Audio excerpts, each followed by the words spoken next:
it's so wonderful to be here in, you know. And so I'm gay. I don't know if I needed to explain that. And if you've seen me before, I'm still gay. If anything, it's getting worse. And I'm completely gay as well. Like, I've never tried it any other way. I've never tried it with a woman. I'm a thoroughbred.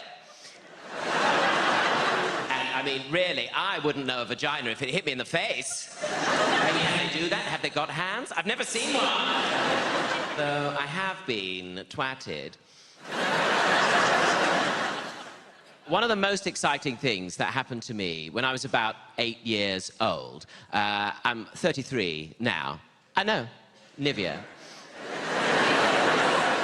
But when I was about 8 years old, in the sort of early to mid-90s, the mid-John Major years, as we call them, and the most exciting thing that could happen to probably anybody during that time, and Lord knows there weren't many exciting things then, unless you were Edwina Currie.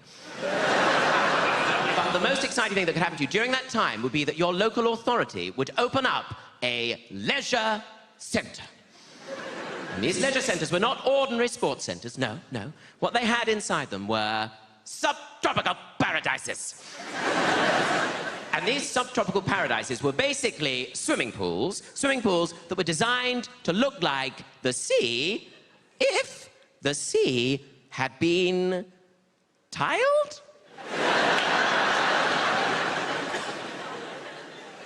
And the other thing they also had were flumes. And flumes were water slides which went outside of the building. Because nothing is more exciting than being on a water slide over the car park.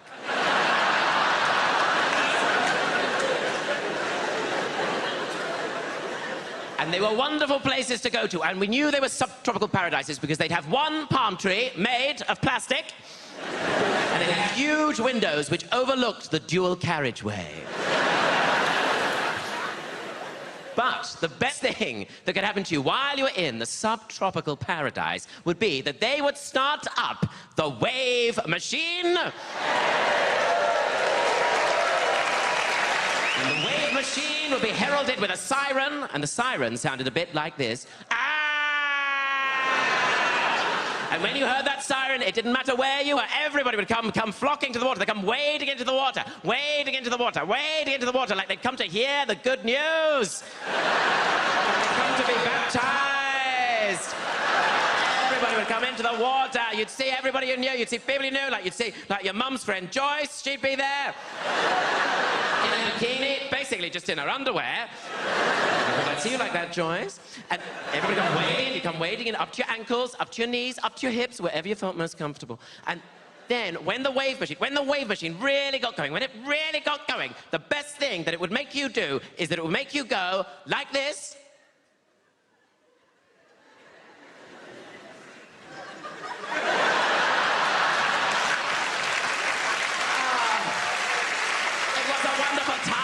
To be alive.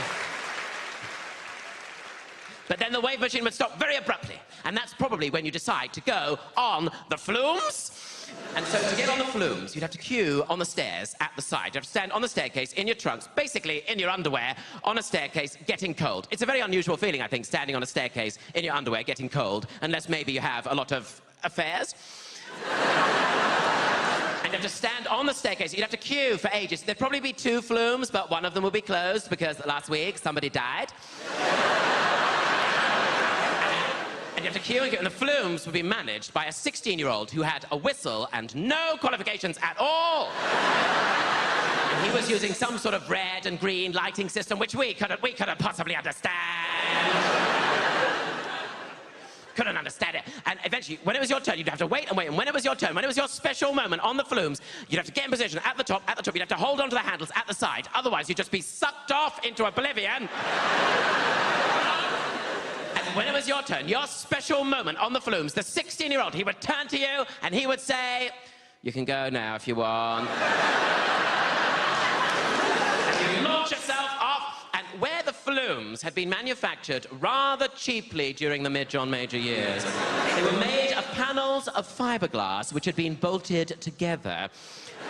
And where those panels joined, as you went over them, would cut into your back like knives.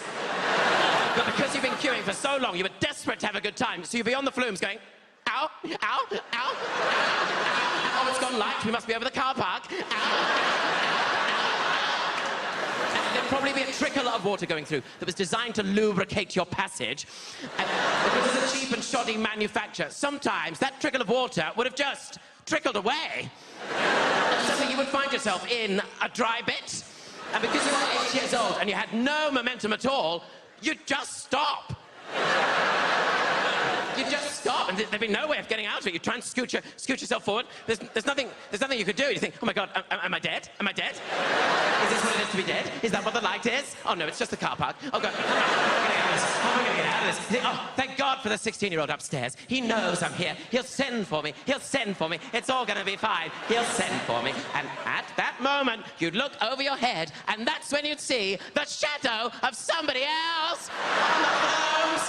Think, oh God, it's all on a timer. He doesn't care at all. He doesn't care. He doesn't care. You try and scoot yourself along. You peer over your shoulder. You see the toes of somebody else coming around the corner. The legs of somebody else. The whole body of somebody else coming around the corner. And that's when you'd realize that it was your mum's friend, Joyce.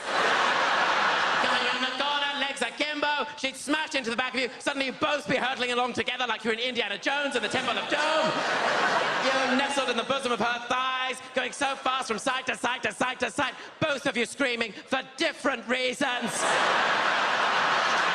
fast from side to side to side, how you've never been so fast in your whole life. How would it ever stop? Would it ever stop? Eventually you'd be thrown out the other end of the flumes. You'd fly across the sky, past the palm tree, across the window, and then you'd land in the landing pool. And then you'd look at each other in a way that said, I never thought we would touch like that. But which also said, we will never speak of this again. And that's when I first realized that I was gay. Thank you very much, Apollo. My name's Tom Allen. Good night, good night.